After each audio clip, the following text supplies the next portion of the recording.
How's it going, y'all? This is OBB, the Diecast news guy, bringing y'all with another Diecast review for y'all, and just in time for the Mid-Ohio race coming up for the NTT INDYCAR series. I decided, well, let's go and review some more IndyCars, because, heck, we do like some variety on this channel. As much as I love doing NASCAR stuff, gotta give a little shout out to all my IndyCar fans out there who are watching, because this one's for y'all, and I got a few more for you guys, because, the 2022 Diecast season has now hit us for IndyCars, and we got a lot of good stuff that's going to be coming out very soon these next few months. But this one, it's still on the 2021 car, but it is probably the one that we are all looking forward to, besides the Indy 500 winner, which that one was awesome. Appreciate you guys' support on that one. But today is going to be on your 2021 NTT IndyCar Series champion, the one and only, the first ever Spanish driver to win the IndyCar Series championship. And his name is Álex Palou, guys. In his debut year with Chip Ganassi Racing, his second full-time year,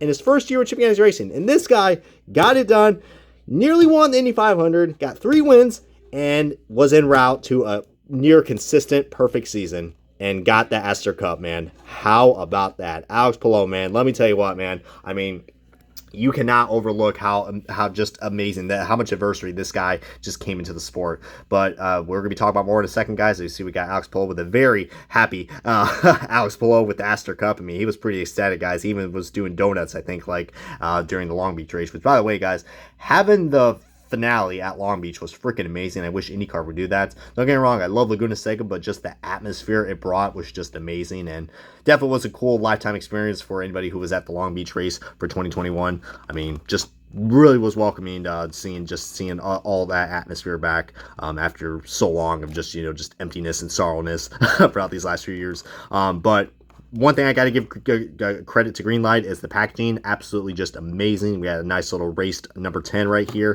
2021 IndyCar Series champion, Álex Palou. And you guys are wondering, yeah, this is a car that is on the oval kit, which we'll probably get into in a second. I'm not going to have a rant review, but I will be criticizing Greenlight because I think it's about time we finally get road course 164s. But, because, yeah, this car definitely did not. It's supposed to be a race version of the car that he won the championship at Long Beach. So, but we'll get into more in a second, guys. As beautiful packaging. I love the blue, the NTT blue, and there is the rest of the stats. You guys want to see that? Pretty self-explanatory with the stats. I mean, not really a big laundry list of stuff, but freaking amazing season for this guy, Álex Palou. But anyways, without further ado, enough of me just jib-jabbing along. Let's kick off the Diecast review and the official unboxing of Álex Palou's 2021 championship car. And alrighty, guys, we got this very used up IndyCar Diecast out of its box, and yeah, I'm saying that for a reason, because this thing is, it is a race version. I mean, it's definitely a lot more of a different race version compared to what we usually have with, the race versions from Lionel Diecast. Greenlight really doesn't go by, reference pictures. They just kind of smother this car in, what's supposed to be, I don't know, looks like just dots of black paint, as my good friend Kevin Rollins has said.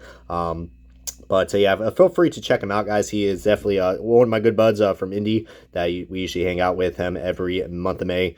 And he provides a lot of cool, very informative IndyCar Diecast reviews. So put the link in the description for y'all to go and check him out, because he definitely deserves the attention for that stuff, because, heck, he knows his Indy cars. Along with my good buddies David Land at Race Day 2011. So, yeah, this Diecast review is going out to all the IndyCar collectors out there and IndyCar fans as well. I know there's a lot of new ones, considering, Jimmy Johnson is now a full-time driver in the IndyCar series. So, I know a lot of NASCAR fans starting to watch this stuff now, but it's pretty cool. But yeah, this is the second time we ever got an Álex Palou Diecast in the 1/64 scale. If you want to count the podium set that came out, which I did not pick that up yet, but that's the only exclusive that's in that car. As we do also have Leos and Paginos that came out with that pack, the podium set, which that's a cool thing that they do. Now, on to the good things. I like this paint scheme. Paint scheme. In IndyCar terms, we call this a livery. All right. So if you guys are familiar with that, term in F1, then that applies to IndyCars as well. So, sometimes, but since I'm a NASCAR fan, I'll say paint scheme or livery. It's a simple design, but I like it, guys, especially with the little racing stripe right there in the number 10, the white accents and the blue. That NTT blue is just freaking phenomenal, man. I mean, it's such a clean look on a car, especially for the IndyCar, and it looks really nice.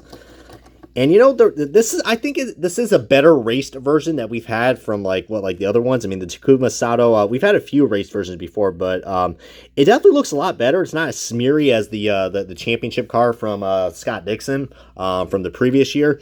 That one definitely looked weird. It kind of looked like it was rolled up in mud. This one actually looks like it's rubber buildup. But last time I checked, I don't think Long Beach. I mean, I have seen the Indy cars like after races. I mean, I've seen these things after races at the Indy 500 and Watkins Glen, even St. Petersburg, and yeah, they do collect a lot of rubber buildup. So, but I don't know if it's this excessive, especially on a street course. I mean, I've only been to one street course for Indy cars throughout my years of a fandom since 2013. So, by the way, St. Petersburg is a great venue to definitely check out. I'll definitely be there every year until, I don't know, I'm no longer a Floridian, but that's going to be a long time from now because, heck, a lot of great things here in Florida, especially the St. Petersburg race. But yeah, Álex Palou, man, let me tell you what, this guy just, when we heard that, Felix Rosenqvist, the previous driver of the 10 car, was getting the boots, I felt sorry for him because, I was like, oh boy, is this going to be like another Ed Jones incident? I mean, we already had Ed Jones and then Felix Rosenqvist. It's like, all right, third time's the charm, I guess, to find because, we were trying to find the successor of the 10 car, the successor to Dario Franchitti, and I guess you see Tony Kanaan as well. We were like, all right, who's going to take over this iconic ride? All right. And like I said, we tried it with Ed Jones, didn't work out well. Felix Rosenqvist, he kind of got it done, but he kind of had like a late bloom, and he's still trying to find that spark, and maybe besides getting that one win with the team. Then came Álex Palou. I mean, he drove for Dale Coyne Racing last year with just I don't even think he drove full time. Maybe he did, but he had very limited sponsors. And then he came here in the 2021 season, and let me tell you what, man, you want to talk about a dark horse this guy was coming in. A lot of people kind of overlooked him. Be like, all right, yeah, he might have some good runs.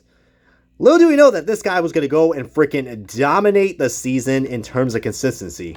He didn't win every race, but 3 wins. 3 wins. And to start off his first ever race with Chip Ganassi Racing, he got it done at Barber. Started on the podium in third and finished first in that beautiful Segi TV livery that we got in the 118. I'm kind of disappointed when they got in the 164 scale because that is a beautiful livery with the purple and the pink. I mean, very, very vibrant car. But we also do got the Indy 500 car that came out in the 118 scale, but that was on the road course aero kit.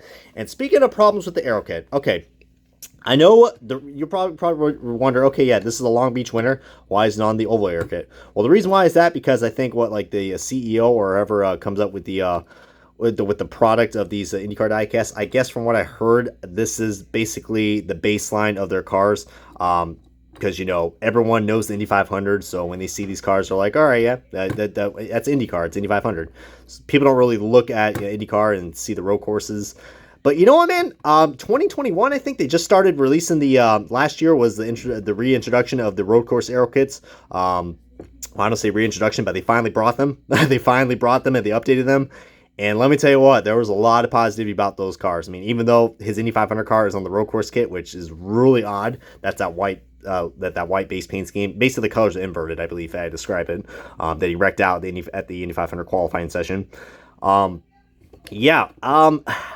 I think it's time, guys, especially I think it's time we finally get road course 164s. I mean, Hot Wheels did it before. Green light, I think it's time because the reception that we got with the road course 118s was pretty dang positive. A lot of people liked it, and the Indy cars just felt authentic because, majority of the season, guys, is usually road courses and street circuits, all right? We usually only get like a few ovals. But even with the ovals, guys, the short tracks, they run they don't run the speedway configuration.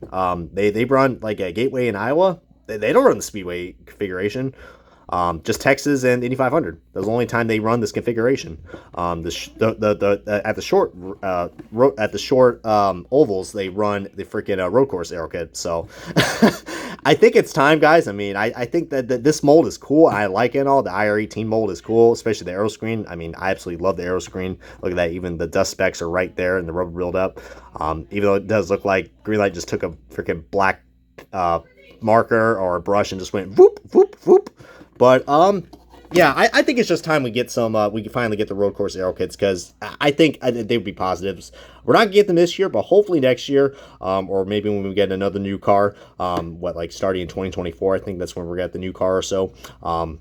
as we go into the hybrid or electronic phase now. But yeah, let me tell you. Now getting back to Álex Palou, as we're already getting pretty lengthy this review. As you see, it does look like a little. It looks like it's definitely pixelated, and it looks like it looks like someone just smothered black paint on this.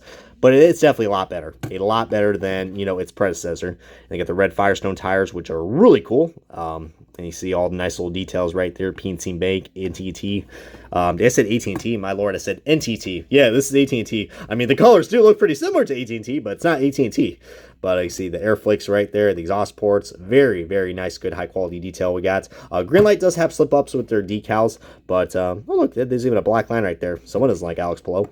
On the back, you got the rear diffuser, and we do got a very wobbly rear wing, but heck, those are probably the most fragile parts in this. Oh, look at that, the black line's on there too. How about that? I guess this car is very symmetrical. But and if you guys want to take a look at the cool camera angles, there's the aero screen right there, so I'm trying to showcase that. Heck, better freaking broadcasting than Fox. But now let's go on to the side-by-side comparison of the last time we had an NTT car, which I do not have the Álex Palou Indy 500 car, like I said. So we're going to be looking at its predecessor, which is Felix Rosenqvist. And let me tell you what, guys, both these guys are cool. But my lord, Álex Palou absolutely just blows out of the water in terms of just, I don't know. I like the black look and all, and I don't know. I mean, I'm kind of glad they went back with the blue because it kind of reminds me of like Ed Jones's car that he ran a few years ago, just with a little more of a simpler aspect to it. And sometimes simple does work, and it definitely works out well for this, guys. I mean, I think this is probably the same livery layout that he's using for this year, if I'm not mistaken, or it could be a little more different, but whether regardless or not, guys, if you are an Álex Palou fan, this is a must get, absolutely must get. Definitely get it autographed as well. I probably recommend getting two because these things were, and you guys probably wonder, okay, where I got this at? You can get this on eBay. I got this at the 500 because, heck, they had this, the Scott Dixon car, and like a few others, the Jimmy Johnson car as well for 2022. So, the IndyCar diecast market is very limited, but we are getting some releases, so it's better than something. Heck, we got 2022 Indy cars that came out way before the next gen cars, so how about that, guys? But yeah, what a great success story this was for Álex Palou. And all I can say is that, I mean, yeah, he hasn't got to win this season for 2022, but it's coming. And let me tell you what, this guy is going to be an Indy 500 champion someday. This guy, already in like his first 3 seasons, 2 out of 3, he probably could have won, like this year's and last year's easily. So look out for Álex Palou. He is definitely going to be a force to be reckoned with, and that was a great hire with Chip Ganassi Racing. But feel free to comment below what you guys have to say more about this diecast, as this is going to wrap up the diecast review of Álex Palou's 2021 NTT data Honda Dallara for Chip Ganassi Racing for the NTT IndyCar Series. I'm not going to say AT&T. My lord, I am going crazy. Maybe from all those Firestones. But anyways, this is going to wrap it up, guys. Hope you guys enjoyed this IndyCar review. Again, shout out to all the IndyCar fans who are watching. You guys are awesome, and appreciate you guys for tuning in. This has been OBB. See you guys next time on another fantastic diecast review.